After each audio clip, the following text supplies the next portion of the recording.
Looking for a fast-charging, ultra-responsive stylus for your iPad?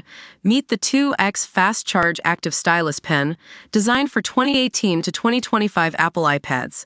Take your creativity and productivity to the next level. Click the link in the video description to shop now on Amazon.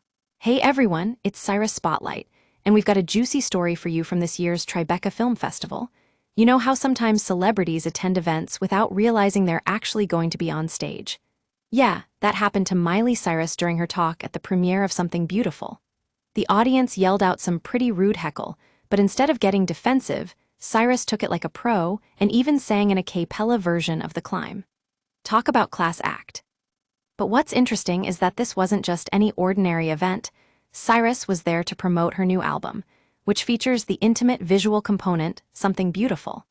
And fans paid a pretty penny for it too, with some shell-shocked viewers discovering they'd been duped into spending $800 on what turned out to be a talk session.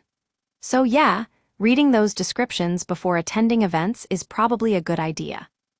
Now you might be wondering who the breakout star of Tribeca this year was. Well, I've got the scoop. It's Uttera Singh, who wrote, directed, and starred in the hit dramedy Pinch. The film tells the story of Maitri, an aspiring travel blogger whose reaction to being groped at a festival has cascading repercussions for her and her family. Delving into contemporary feminist, sexual, and community mores, this deft morality play is funny, touching, and tone-perfect. Another notable mention goes to Animals in War, a collaborative film from Ukraine that takes us into the nation's strife with an anthology of tales, inspired by true stories about animals affected by the war. This soberly laid out the many costs of a well-documented war with even-handed originality and stark, evocative imagery. And have you ever seen a transformation as impressive as Julia Fox's?